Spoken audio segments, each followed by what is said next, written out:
Good morning student, class 9 chapter 2 session 8।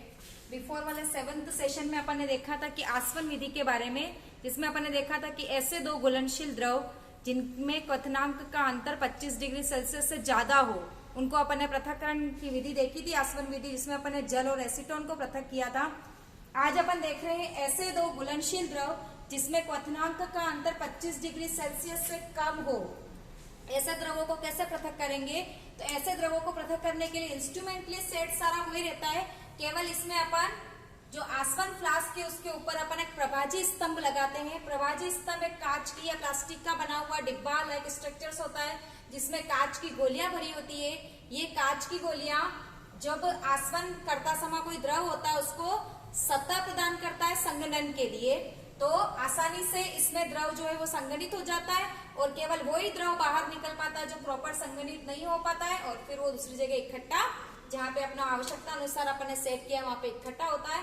तो यहाँ पे हम ऐसे दो घुलनशील द्रवों में अगर आपके क्वेश्चन आ जाता है कि ऐसे दो घुलनशील द्रवों को पृथक करने की विधि का नाम लिखिए जिसमें क्वथनांक का अंतर 25 डिग्री सेल्सियस से कम हो, तो अपन वहां पर सेम आसवन विधि का इंस्ट्रूमेंट बनाएंगे, लेकिन ऊपर अपन क्या लगाएंगे? प्रवाजक स्तंभ। यहाँ पे अपन शुद्ध द्रव प्राप्त कर रहे हैं जिसमें अपन ने मिश्रण लिया है। ऐसे दो मिश्रण लिए जिसमें क्वथनांक का अंतर 25 डिग्री से कम हो। वहां पे जिसमें थर्मामीटर में हम देखेंगे जिसका क्वथनांक कम होगा वो जल्दी उबलेगा, और उसके साथ साथ में वो द्रव भी उबलेगा जिसका क्वथनांक उससे ज्यादा है। लेकिन यहाँ पर इस प्रभाजक स्तंभ की गोलियों से टकराने के पश्चात वो द्रव पुनः संघनित होकर नीचे आ जाएगा जिसका क्वथनांक क्या हो? पहले से ज्यादा। इस प्रकार से पहला द्रव संघनित होकर, सेम मैंने आपको बताया यहाँ पे आपके संगणक स्तंभ लगाए जिसमें पानी रोटेट हो रहा है जल निर्गत और जल आगत के आधार पर, और फिर इस गर्म वाष्प जब इस संगणन फ्लास्क से जुड़ती है तो वहां से आपके जल संगणक से जुड़ती है तो वो द्रवीकृत होकर आपके दूसरे फ्लास्क में इकट्ठी हो जाती है। इस प्रकार से आपको अशुद्ध द्रव से अपन शुद्ध द्रव क्या कर सकते हैं? प्राप्त कर सकते हैं। अब इसका उपयोग कहाँ करेंगे? तो मेनली इसका दो जगह उपयोग होता है इस विधि का। एक तो है आपके वायु में से जो भी जितनी भी वायु है उसके जो मिश्रण है उसको अलग करना, जैसे कि फॉर एग्जांपल ऑक्सीजन को अलग करना है, नाइट्रोजन को अलग करना है, ऑर्गन को अलग करना है, कार्बन डाइऑक्साइड को अलग करना है। उसके लिए अपन एक मेथड यूज करेंगे। उसमें से आपके पहले आप डायग्राम आप देखेंगे कि वायु से घटकों का पृथक्करण किस प्रकार से किया जाता है। तो यहाँ पे हमने वायु लिए, वायुमंडल की जो एयर होती है उसको छानक के द्वारा हमने एक इंस्ट्रूमेंट्स के थ्रू अंदर भेजा है, जहां पे आपको दिख रहा होगा पिस्टन दिखने दो, ये दोनों पिस्टन से इन दोनों पिस्टन के बीच में वायु जो है वो दबाव में आ जाती है। दबाव में आने का मतलब वायु के कण जो होंगे वो पास पास में होंगे। वायु के कण पास पास में होंगे तो और टेम्परेचर हम यहाँ कम रखेंगे, प्रेशर ज्यादा टेम्परेचर लो, तो वायु जो है वो संघनित होकर द्रव में बदल जाएगी और वो गर्म वायु आपके इस पाइप के द्वारा इस वाले चैम्बर में आएगी, जहां पे आपको दिख रहा होगा कि यहाँ से जल निर्गत हो रहा है और यहाँ से जल अंदर, शीतल जल जो है वो अंदर की ओर जा रहा है। यहाँ से गर्म वायु जो है वो शीतल संपीड़ित वायु ठंडी होकर, संपीड़ित का मतलब कंप्रेस्ड हो गई, पिस्टन से हमने उसको दबाया तो वायु के कण पास पास में आ गए। वहां से वो आपके इस पृथक्करण बॉक्स में आती है जहां पे हमने शुष्क कार्बन डाइऑक्साइड रिलीज हो जाती है, और यहाँ से फिर वो द्रवीकृत वायु दिख रहा है आपको प्रभाजक कॉलम से गुजरती है। मैंने आपको अभी बताया था कि प्रभाजक कॉलम क्या होता है। सेम एज इट इज यहाँ पर प्रभाजक कॉलम लगा होता है जिसमें से आपके नाइट्रोजन ऑर्गन जो है वो निर्गत हो जाती है और ऑक्सीजन, निर्गत होने का मतलब बाहर निकल जाती है, और द्रवीकृत ऑक्सीजन आपको इस चैम्बर में मिलती है। इस प्रकार हमने वायु के मिश्रण में से ऑक्सीजन को सेपरेट किया। इसी प्रकार हम नाइट्रोजन को भी सेपरेट कर सकते हैं, ऑर्गन को भी सेपरेट कर सकते हैं। विस्तारक जेट आपको एक दिख रहा है, विस्तारक जेट का मतलब जो कंप्रेस्ड एयर आई है उसको और ज्यादा स्प्रेड करना, वो आपका इसका काम करता है। इसको अपन स्टेप बाय स्टेप देखना चाहे तो वायु जो है उसको अपन प्रेशर हाई रखेंगे और टेम्परेचर लो करके संपीड़ित करेंगे। संपीड़ित का मतलब कंप्रेस्ड करेंगे, उसमें वायु के कण पास पास में आएंगे।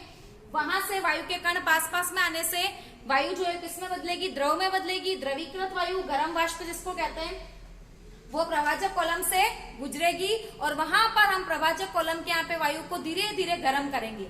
यहाँ पे हमारा टेम्परेचर कम था, यहाँ पे हम टेम्परेचर थोड़ा सा हाई करेंगे जिससे विभिन्न ऊंचाइयों पर हमें गैसें जो है वो पृथक मिल जाएगी। टेम्परेचर अगर देखें तो ऑक्सीजन अपने को 183 -183 पे सेपरेट होगी, नाइट्रोजन जो है वो -196 पर सेपरेट होगी और ऑर्गन जो है वो हमारी -186 पर सेपरेट होगी। यहाँ पे हमने ऑक्सीजन देखा तो टेम्परेचर कितना होगा 183 डिग्री सेल्सियस। इस प्रकार से हम वायुमंडल की विभिन्न गैसों के मिश्रण में से आवश्यकता अनुसार गैसों को प्राप्त कर सकते हैं। दूसरा आप डायग्राम देख रहे हैं यहाँ पे कि जल घर में किस प्रकार से जल शुद्धिकृत होकर हमारे घरों तक पहुंचता है, उसका भी यहाँ पे मैंने इंस्ट्रूमेंटली आपको डायग्राम बताया है। कोई भी जल भंडार ले लो जहां से जल विभाग को जल वितरित करने के लिए प्राप्त होता है, वहां से पाइप के द्वारा वो पहले तलहट टैंक में जाएगा। तलहट टैंक का काम क्या होता है, चैम्बर बना होता है, उसमें क्या होता है जितनी भी ठोस अशुद्धियां होती है, बड़े बड़े कंकड़ पत्थर, बहुत ज्यादा हैवी ठोस जो होंगे वो क्या होंगे, ऑब्वियसली द्रव्यमान ज्यादा है, घनत्व ज्यादा है, इसके कारण से वो कहाँ बैठ जाएंगे, या तलहटी में, यानी कि टैंक के नीचे सतह पर आकर जमा हो जाएंगे। फिर वहां से पानी जो है वो बाहर टैंक में जाएगा। बाहर टैंक का मतलब है कि इसमें निलंबित अशुद्धियां, पानी में ऐसी जो अशुद्धियां होती है जो कि पानी के अंदर फ्लोट करती है या पानी के अंदर अपने को विजिबल होती है हल्की सी, उन निलंबित अशुद्धियां जो है वो बाहर टैंक में, इसमें पानी काफी समय तक रहेगा तो धीरे धीरे डेंसिटी के अनुसार वो पदार्थ, अशुद्ध पदार्थ कहाँ हो जाएंगे, नीचे की ओर जम जाएंगे। वहां से पानी जो है वो आपका छानक टैंक में जाएगा, इसको फिल्ट्रेट टैंक भी कहते हैं। इसमें आप देखेंगे कि हमको 3 लेयर दिख रही है। सबसे पहले सबसे ऊपर पानी, उससे थोड़ा सा नीचे आपको बारीक मिट्टी या कंकड़ दिख रहे हैं, मिट्टी कह सकते हैं, उससे नीचे थोड़े से बड़े कंकड़ और सबसे नीचे आपको मोटे पत्थर दिख रहे हैं। तो इनका अर्थ यह है कि जो बड़ी बड़ी निलंबित अशुद्धियां जो यहाँ पर सेपरेट नहीं हुई, यहाँ सेपरेट नहीं हुई, वो इन छोटी रेत, फिर उससे बड़े पत्थर, फिर उससे बड़े पत्थरों के बीच में फंस कर सेपरेट हो जाती है और प्योर वाटर जो है वो आपका कहाँ आ जाता है, ऊपर की ओर आ जाता है।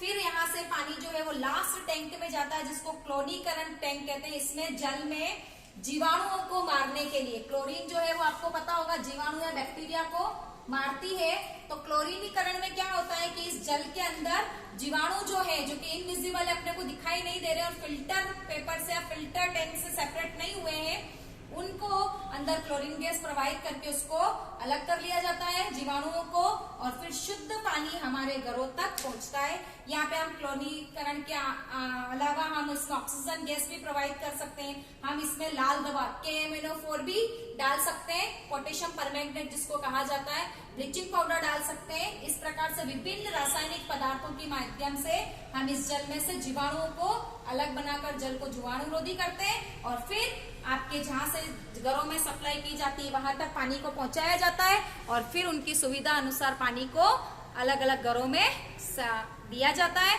वो पानी शुद्ध पानी होता है। तो अभी अपन ने आज की क्लास में देखा कि किस प्रकार से ऐसे 2 घुलनशील द्रवों का पृथक्करण या ऐसे 2 गैसों का पृथक्करण जो जिनमें क्वथनांक का यानी कि बॉइलिंग पॉइंट का जो अंतर है वो 25 डिग्री सेल्सियस से कम है, उसको अपन कैसे सेपरेट कर सकते हैं। प्रभाजी विधि देखी अपन ने वायु के घटकों का पृथक्करण देखा और अपने जल का शुद्धिकरण भी देखा। नेक्स्ट क्लास में अपन अगली विधि के बारे में डिस्कशंस करेंगे। Thank you.